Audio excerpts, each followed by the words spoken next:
Ladies and gentlemen, I cordially thank you with the utmost sincerity for the honor you have conferred upon me. The greatest honor that it is possible for this sovereign assembly to confer by electing me as your first president. The Constituent Assembly has got two main functions to perform. The first is the very onerous, responsible task of framing our future Constitution of Pakistan. We have to do the best we can in adopting a provisional constitution for the federal legislature of Pakistan. The first and the foremost thing I would like to emphasize is this. Remember that you are now a sovereign legislative body, and you have got all the powers. You will no doubt agree with me that the first duty of a government is to maintain law and order so that the life, property, and religious beliefs of its subjects are fully protected by the state. The second thing that occurs to me is this. One of the biggest curses from which India is suffering is bribery and corruption.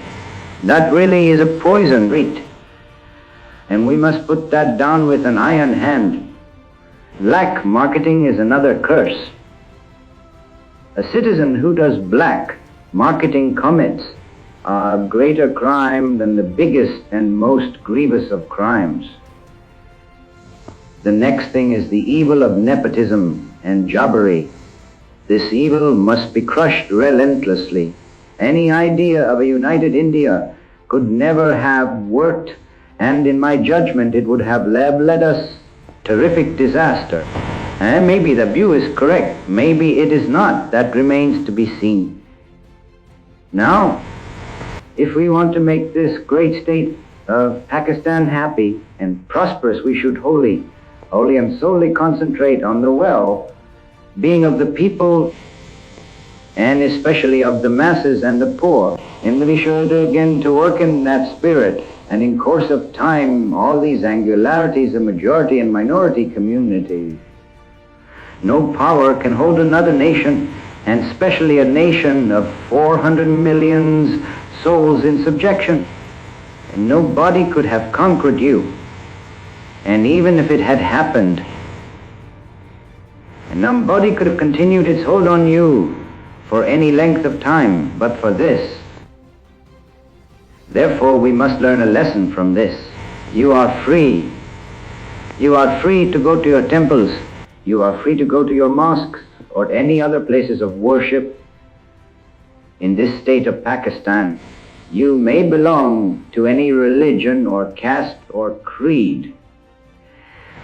That has nothing to do with the business of the state.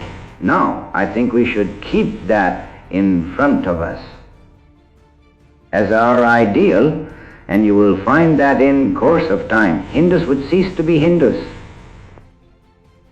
and Muslims would cease to be Muslims.